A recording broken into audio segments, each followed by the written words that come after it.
What's up, man? Sylvanus the Herbalist. The Quartz Side. Honestly, I don't really give a shit about that intro anymore, bro. Like, if I say it, I say it. If I don't, I don't. But as I say, let's get to it.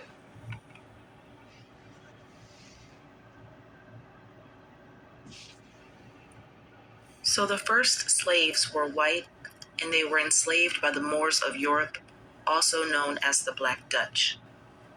And 1,000 years ago in Europe, the Black Dutch would get their slaves mainly from Eastern Europe, and these white people were known as Slavic people. This is where we get the term slave from. So before Christianity reached Europe, white people were peasants and the slaves of the world, and the Black Dutch used them for all sorts of labor. And when the black slave owners would die, his slaves were killed and buried with him, just like the Egyptians did thousands of years ago. So, as I've said many times, white people were slaves in Egypt 4,000 years ago. And when the Egyptian king would die, their white slaves were killed and they were buried with the king, and they were called retainer sacrifices. So this was still going on thousands of years later when the Kushites, or the Moors, or the Black Dutch, as they called them, ruled Europe. So the first white Christians in Europe were enslaved. A Christian monk sold all of his possessions in the year of 870 so he could buy white slaves from the Moors, or the Black Dutch, so he could free them. Now we know that in the year 1241, the Moors, or the Black Dutch, were still ruling all of Europe. And they made the laws of the land and recorded these laws in what is called the Codex Holmensis.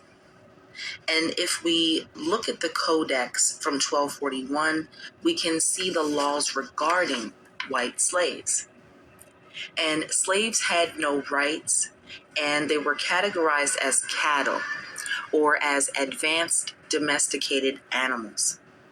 And if we look at the tapestry from Germany from the year 1400, as I've shown you guys several times, you can clearly see that these white people, or the slaves, or the Slavs as they were called during this time, we can see that they were still considered wild men. Okay, they were considered wild beasts. So this is why they were categorized as advanced domesticated animals. So the slaves lived, according to this document, the slaves lived in these little pens with the farm animals. So white slaves lived with the farm animals, and they were beaten if they didn't behave properly. And in the year 922, a white Muslim from Arabia, because you have to remember that if white people were civilized, the Moors would make them convert to Islam. And the white people, this is why we have so many white people in the Middle East who are Muslims, because many white people converted to Islam and abandoned Christianity at the time in order to become free and to have freedom. This was something that they could only do, or only obtain their freedom through becoming a Muslim. So in 922, a white Muslim from Arabia documented in Volga that the Black Dutch, or the Moors in Volga, would have sex with the white women that they would enslave, and sometimes they would do it out in the open in front of everyone, and he documented this in 922. So if we look at what was going on in Europe just 1,000 years ago, we see that white slavery was a huge part of Black society. And this practice of white slavery went on for thousands of years before that in Egypt, in Babylon, and even in the early Americas. So you have to understand that what really happened in the past 500-600 years that led to white people no longer being slaves and servants to the black man. So white people were still fighting for their freedom 200 years ago.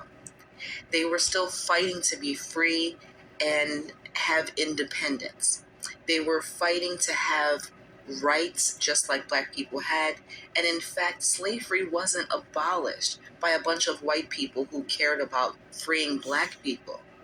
Slavery was abolished and it was abolished by white people, because white people were slaves themselves. This is why when America is described as the land of the free and the home of the brave, because America was the first place that a white person could be free or have freedom and have rights. That's why it says justice and liberty for all, because they achieved having justice and liberty and rights for themselves in America for the first time anywhere in the world. Okay? So today, white people celebrate their independence, the first time in history that they were independent, free white people. That's why the term free whites was an actual category on the census records in 1790. They were called free whites because they were free as compared to the white slaves, because the same Moors who ruled Europe also ruled the Americas, and white people weren't just enslaved in Europe, they were enslaved in America as well. America didn't gain its independence, or white people didn't gain their independence from the Moors until they invaded Tripoli, which is Libya, in 1804. This is just 200 years ago. Until then, the Moors made the laws of America, Europe, and Northeast Africa.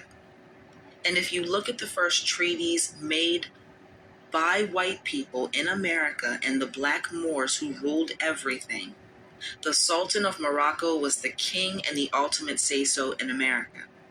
And any black Moors that lived in America were not subject to the American laws created for white people.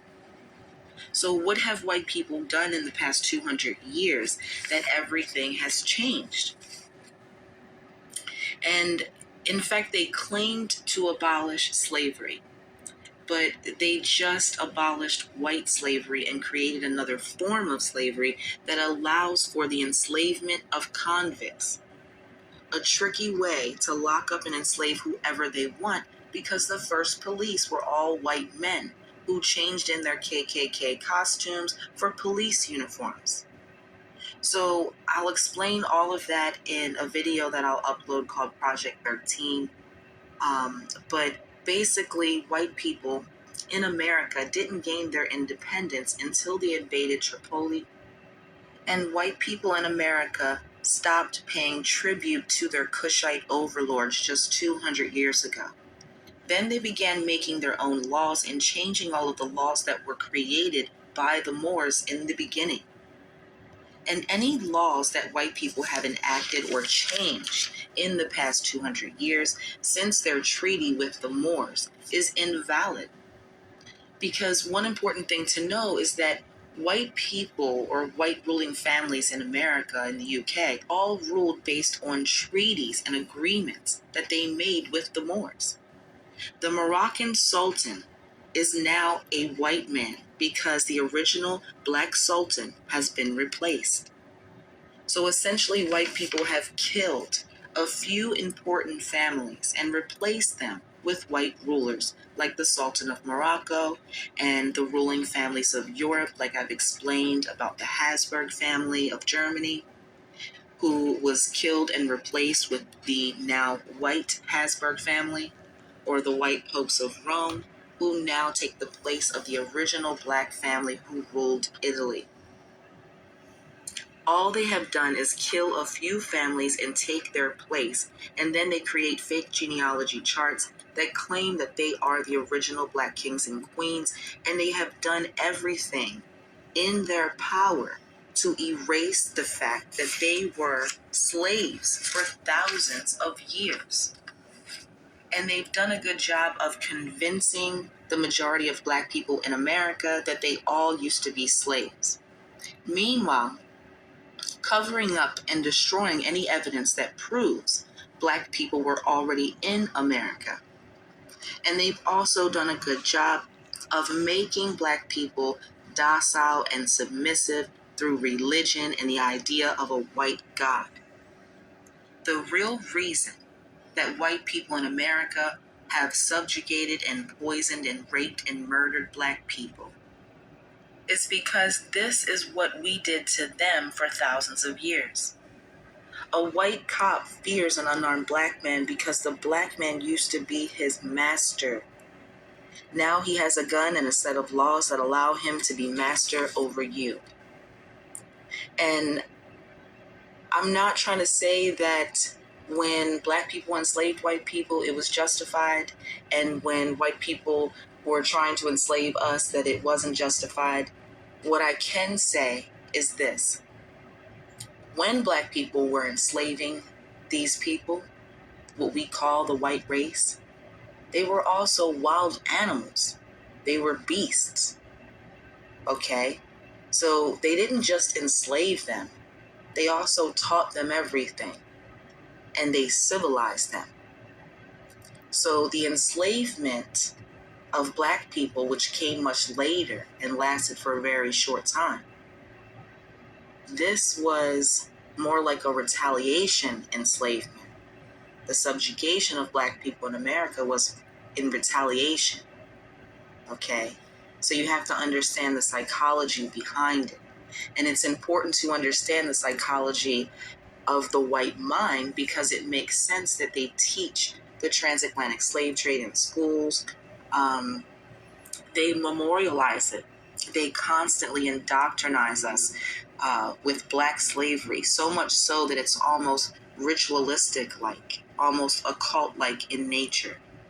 And when you think about the little Black child who goes to school and he's told, your people were slaves, your people were whipped, your people were forced to build America for free. And the little Black child is being indoctrinated and mentally programmed to think that he is less than the white kid sitting next to him.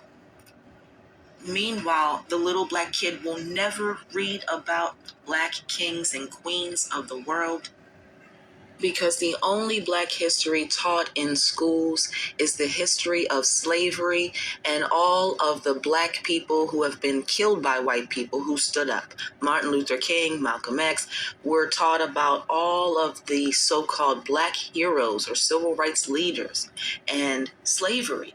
That's it. So it proves that the Black slave curriculum is a weapon used against us from childhood. It's spiritual warfare. Just like Jesus, who lays his life down to the Romans and the Jews and lets himself be killed, even though he's innocent. This Jesus mentality is spiritual warfare. And this is why it's important for Black people to know our total history, to know the truth, because when the truth is revealed, then the liars can no longer perpetuate their lies. Because Black people in America, in actuality, haven't been conquered by warfare. They've been conquered spiritually through religion, through indoctrination of the school system. And this system has been created to keep you poor or in jail or dumb and spiritually confused or all of the above. So this is why it's important for Black people to know about white slavery, because it helps Black people today understand why white people treat us the way that they do, why they fear us, why they subjugate us through religion and the school system and television, and why we're continuously fighting for rights and equality that the white man has no intention on ever giving us. Because the reality is, they will do anything to keep their position of white supremacy.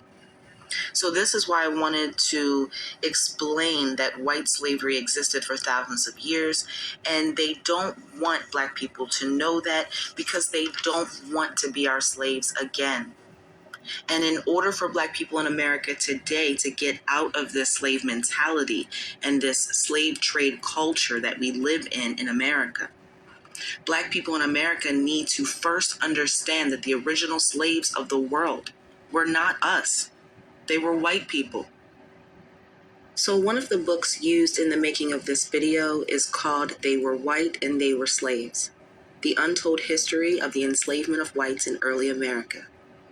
And the author of this book gives an interview. And the interview is about 30 minutes long. I'm only going to share about 1 or 2 minutes of the interview, but I'll leave a link in the description box with the full interview. But I'll leave you with a small portion of his interview so you can hear some of the things that this white man says about white slavery in early America.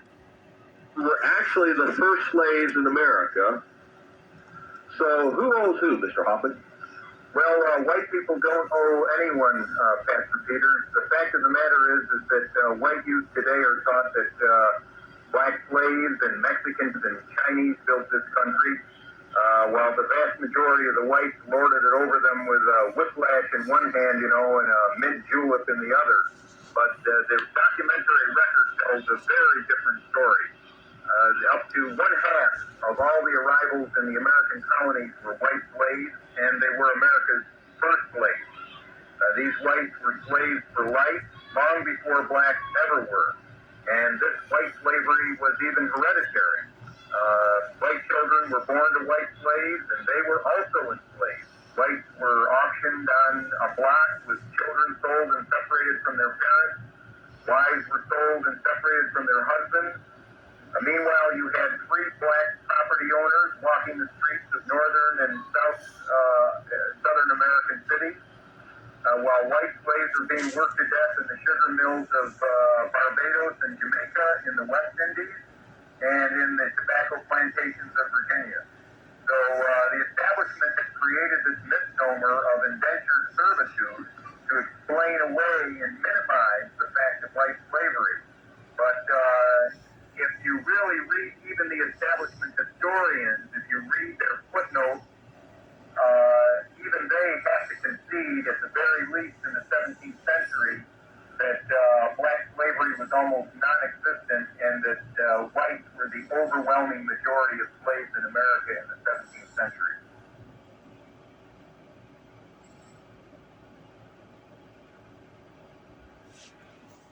Free your mind.